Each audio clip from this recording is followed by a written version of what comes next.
My name is Miriam Dorset, and today I'm live for the Future of Work Club on Entre with my guest, Kelly Pallanti. This is part of the speaker series, which I've dropped the link into the chat for, and also the link to the Future of Work Club if you're not already a member here on Entre.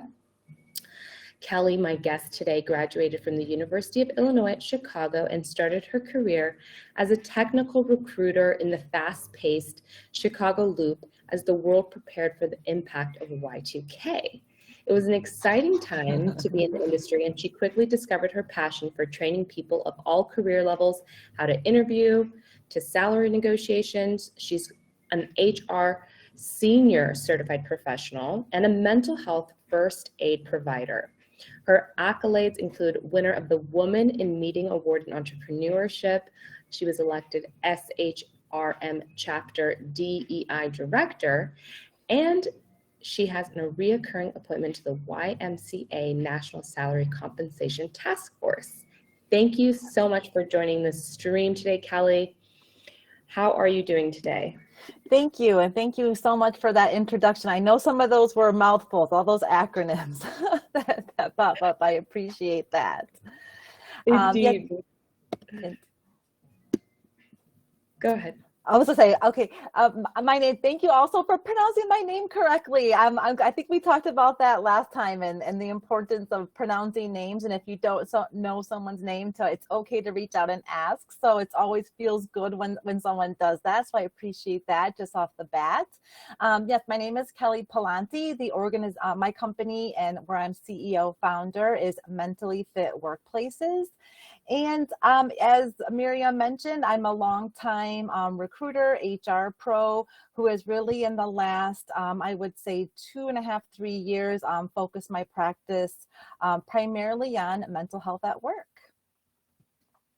It's very important work that you are doing. I want to thank everyone for joining the stream today. We really want you to join the conversation. You can chime in with your questions in the chat and use the reactions to engage with us.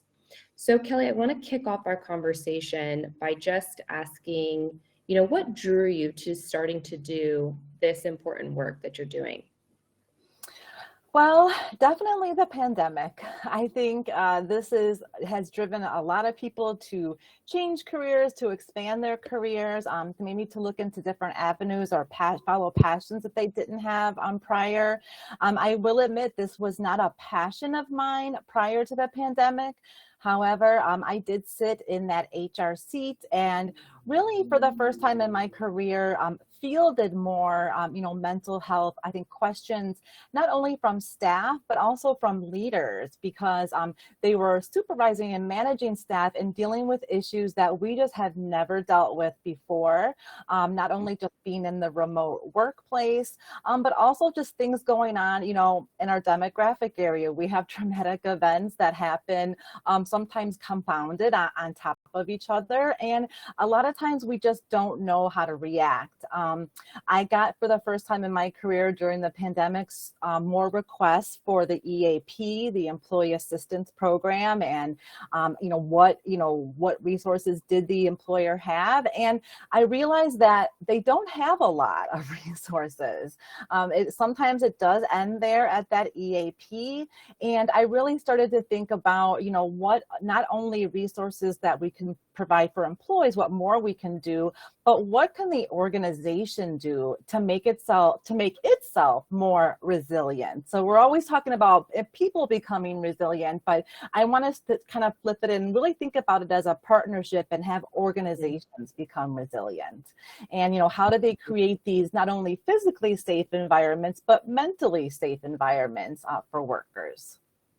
And that's such a sustainable approach to it, because we can individually each be doing our best, but if there's no support structure in place from our organizations, it doesn't really maintain long-term. And we can't touch everybody just on our own either. So I love what you're doing. It's very important. How do you personally take care of your own mental health? Maybe some tips for people that are joining. Well, of course, like many people who teach things like self-care, I talk a lot about self-care and boundaries. And one of the things I think we'll talk about later that comes from the US Surgeon General's workplace and well-being framework is work-life harmony, and really how to achieve that compared to work-life balance. And, just like I would say, anybody who like the plumber who works on sinks all day, is he gonna, how does he fix his own sink? It still takes mindful practice. It doesn't come as natural as you think.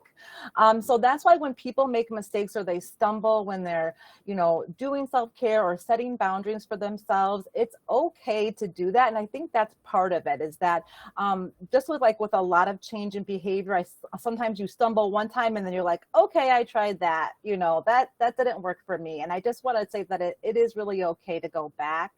Boundaries are key, and that's hard for a lot of people. It's hard in the remote environment in particular, which we needed more than ever.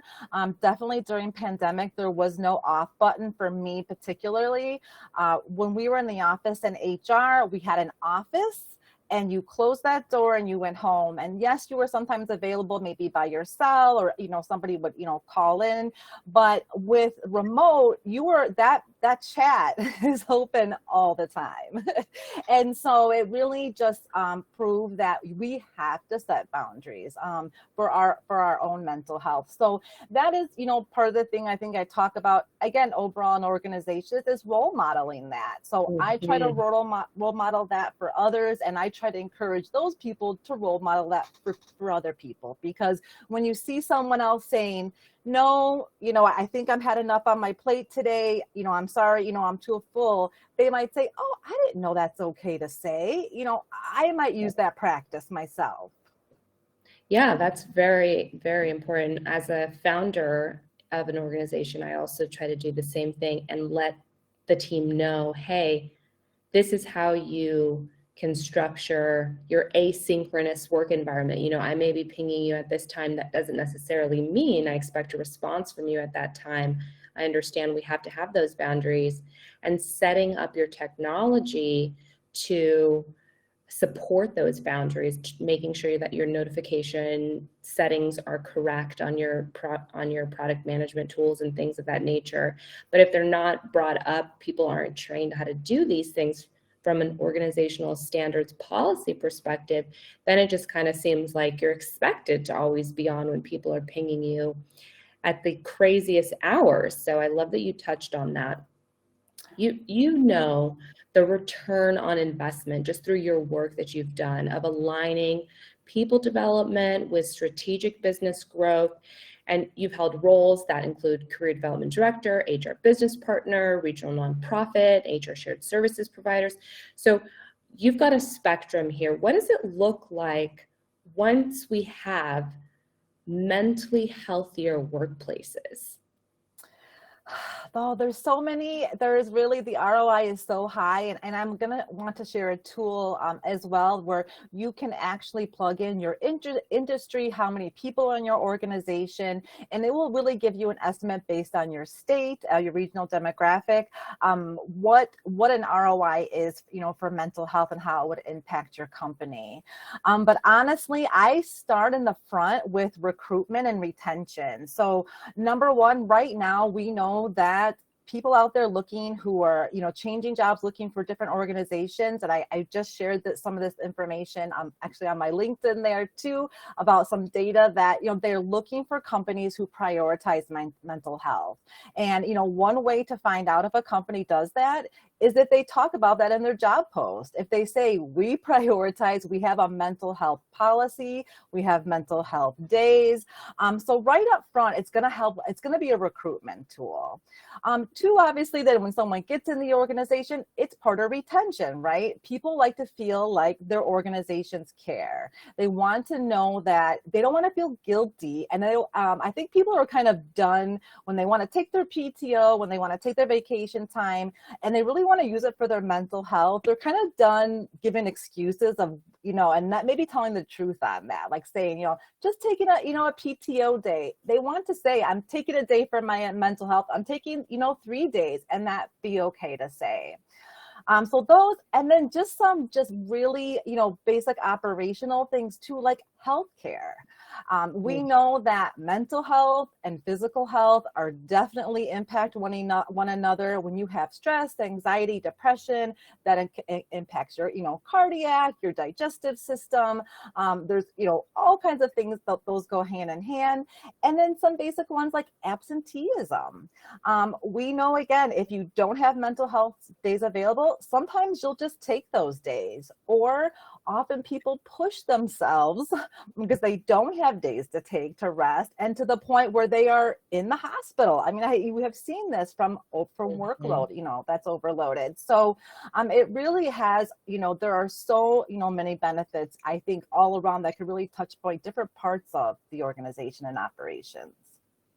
Absolutely. Yes, at Hebor, we do have designated mental health days. And I learned that from my mom. She used to give us those, and we used to be able to take off from school if we needed to take like a mental health day. It looks like we're getting some questions in, so I want to backtrack just briefly. How do you set boundaries if you already let it go too far? That's a great question. Thanks so much. Well, it's interesting. I always tell people, use me as an excuse. So, I'm recently working on, my self-awareness and my self-development, and I attended a workshop, a seminar, a webinar, and they talked about boundaries, and I'm gonna try this out for myself. And part of that is, and so it's almost like you're inviting somebody into your conversation, and it really starts to hold you accountable, as well, when you start, sharing that with other people. So that is one. And, obviously, when you're an entrepreneur too, you definitely feel like you can't say no a lot, right? Because that could be a potential client, potential money. But I am truly finding as an entrepreneur myself that other CEOs, other people, in that C-suite that you may be connected with, they appreciate that, because they are also a human, and they also have sometimes things that come up where they may delay a meeting, they may have to, and extend the deadline, that something came up. So boundaries, I think, are important. And again, it's about you role modeling it, for others. But it is hard to do. It's one of those things you have to start off with small goals. Like, I will set a boundary for work. Regarding time, and there's different kinds of boundaries. So small goals, and again, if you mess up, don't beat yourself up for it. Just, try again the next time an issue comes up. It's like, this is an opportunity for me to try out my new boundary. Love that. Great tip and script there to use if anybody's looking for that. You talked a little bit about how brands that are recognizing this are using it as even a recruitment tool. But for those that are maybe job hunting out there, do you know just any brands? Have you seen any brands that are doing mental health in the workplace just really well? Like, they're knocking it out of the park. They're kind of like giving us an example of what we can follow. I would say, for the U.S., Mental Health America offers what they call a Bell Seal certification. And this, like many certifications, is a checkpoint list that they have to go through, that basically certifies that they have a mentally healthy and safe, workplace.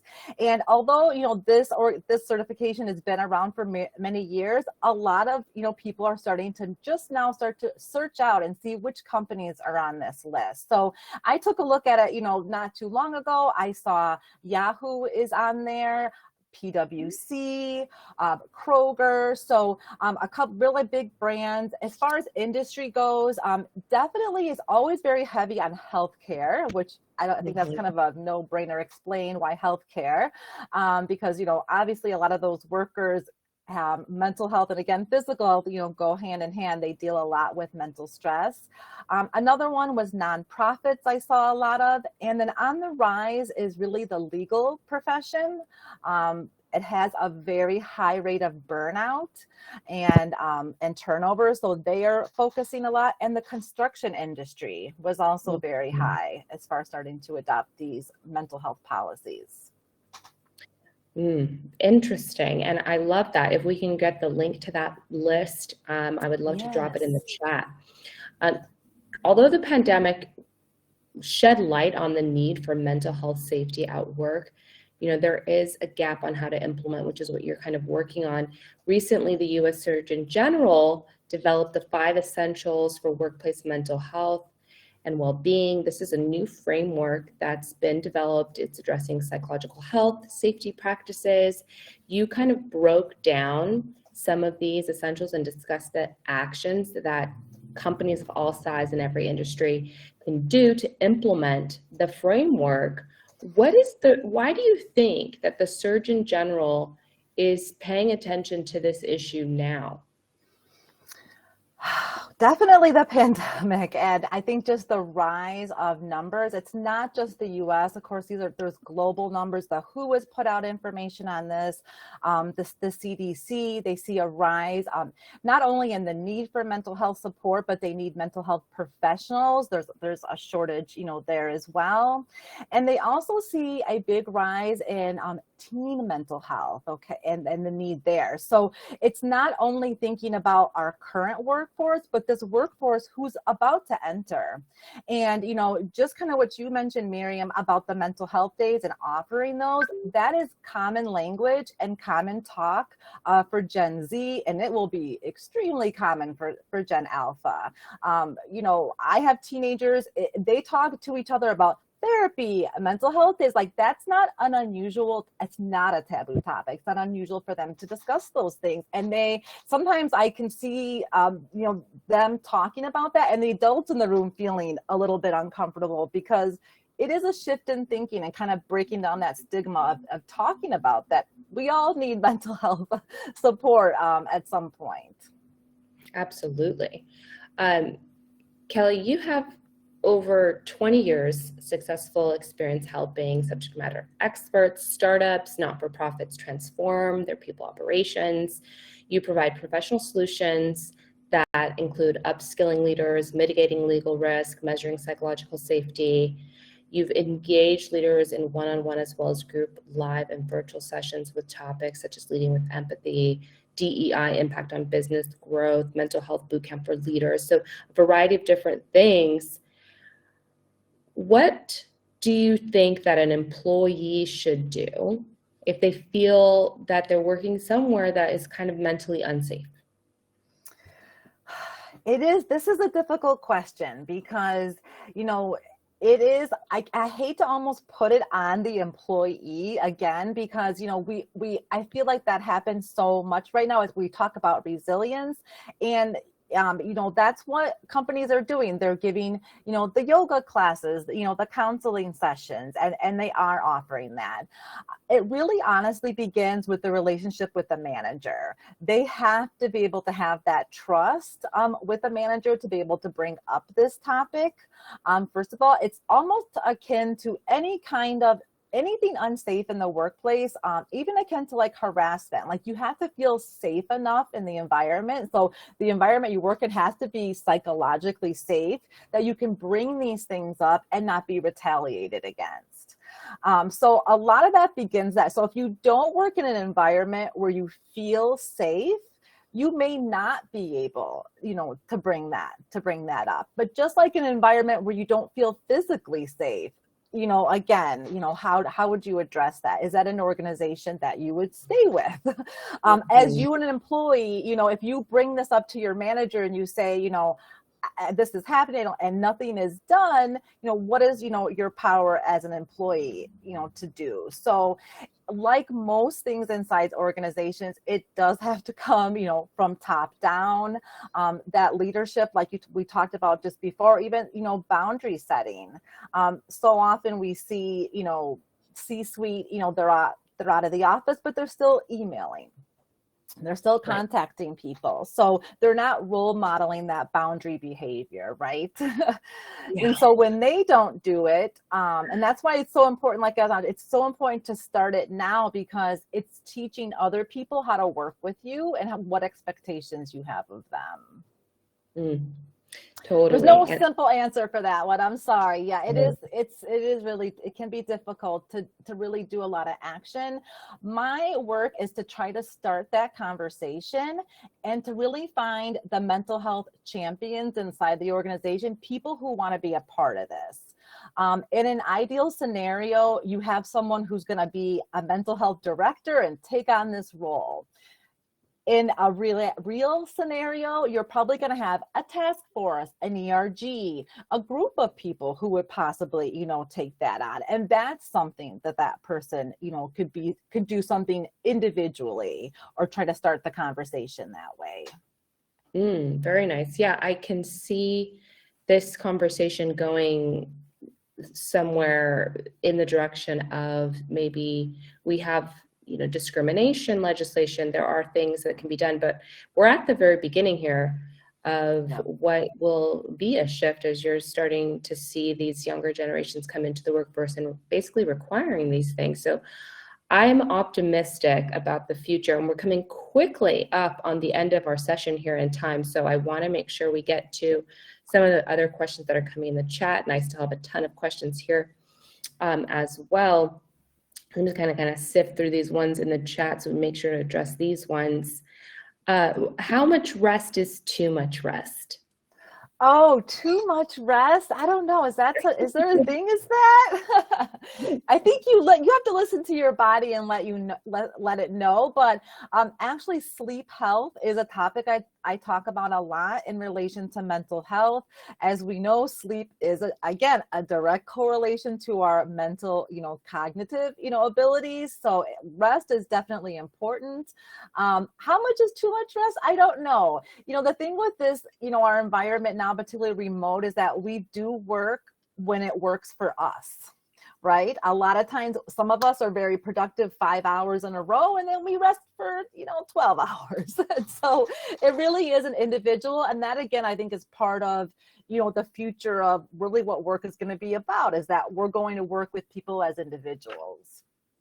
Absolutely. Do you have any real life tips for making a vacation or for taking a vacation, like turning it off? How do you do that kind of stuff? Yes, I have just actually was coaching a CEO the other day, and they took a 2-week vacation, and this was the first time they said ever in their career. So they were, I think they're 30 years into their career, they had ever taken a vacation and completely turned off work. Now they did confess they answered 2 quick questions. They said they were quick, but when they came back, they couldn't believe how much they felt, how much better that they felt, because you're actually resting. You're doing that disconnect, and it seems like 2 weeks is so long, but when we're talking about in a year, it's really not that that long of a time. And honestly, it's such a good time to trust your team and tell that and show them that you trust them. Say, I'm gone, and I trust that if you're going to contact me, it's going to be because it was the last thing and you needed help, and that was the last step. So teams like to be able to step up to when someone is absent, and it gives them an opportunity to show some leadership too.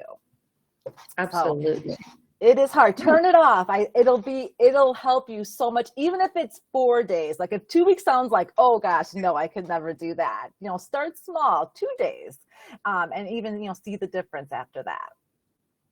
Absolutely. And it shows how great of a CEO you are when everything can run smoothly while you're on a vacation. That's right. So. That is correct. We are getting to the top here. I want to make sure that I thank you, Kelly, for joining the stream, and happy to go over if you have a few more minutes. But I do want to make sure that I give you a huge thank you of appreciation to you and Sean from the Entre team. This stream, for those of you that were expecting this to end, I want to be respectful of your time as well, but we can maybe stay a little bit and take some other questions.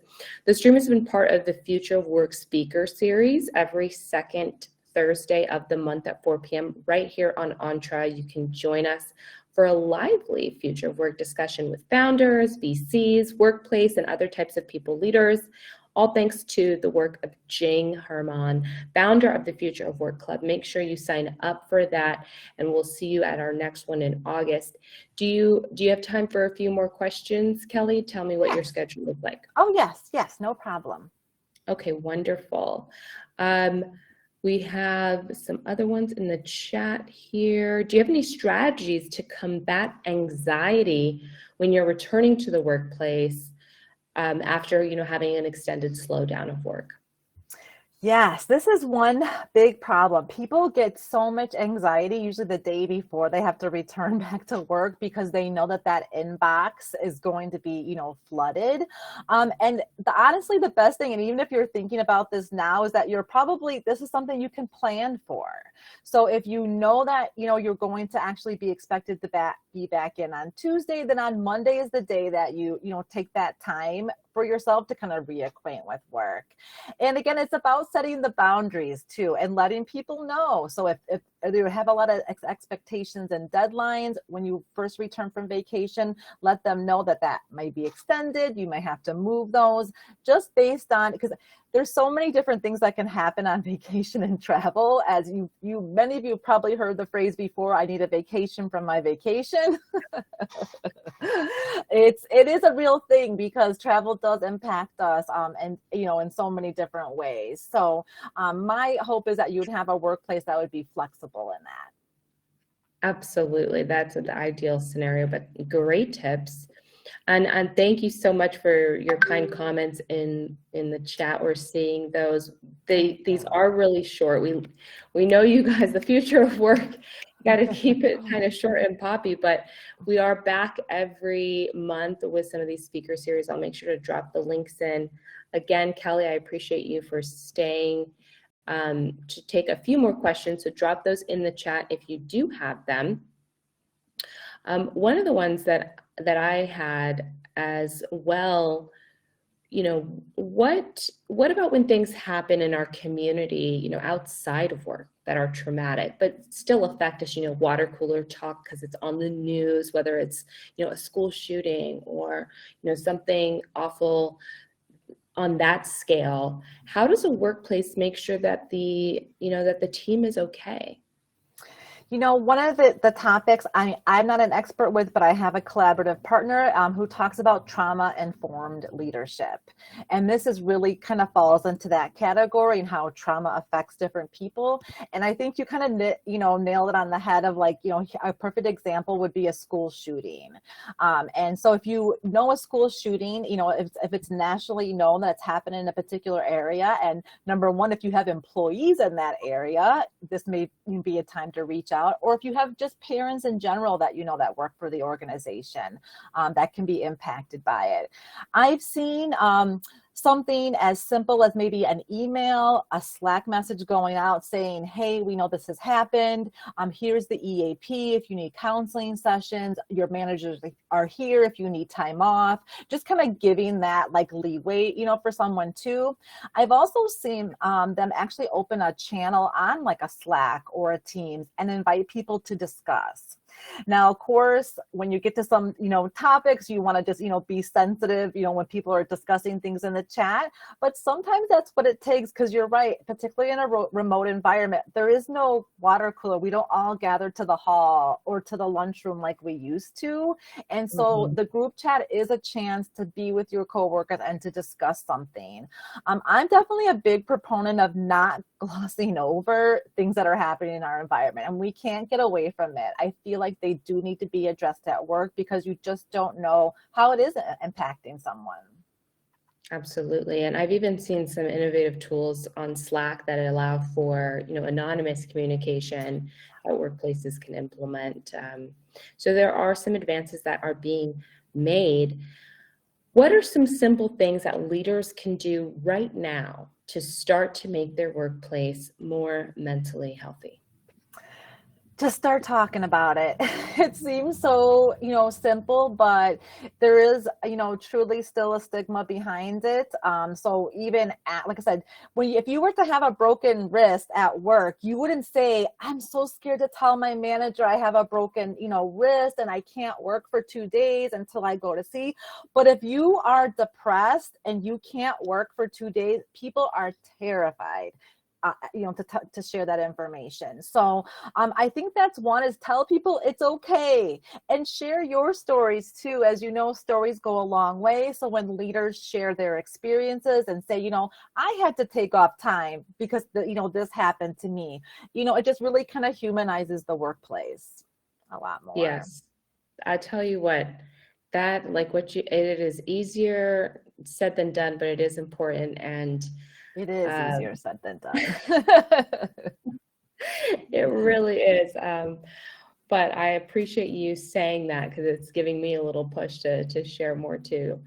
And I really appreciate you just the work that you're doing. I feel like this is really key to the future of work, to making our world a better place, a more holistic and well-rounded human experience when we can come and show up as ourselves and be accepted as ourselves.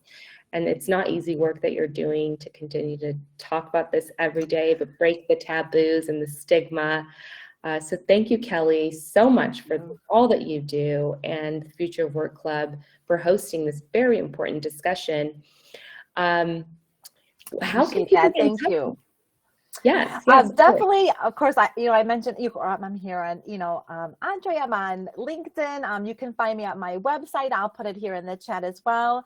I did also drop the list for the workplaces that are recognized by the Mental Health America. So I dropped there as well. On my website, I have a list of resources, and that's where you can find that mental health calculator. So if you really want to see like what is ROI and like why would I want to invest in mental health, it'll really just, give you a clear number there. Yes, that's perfect. Make sure you guys connect with Kelly and connect with each other. We'll see you guys next time for the Future of Work series. Appreciate you. Have a good one. Bye-bye. Bye.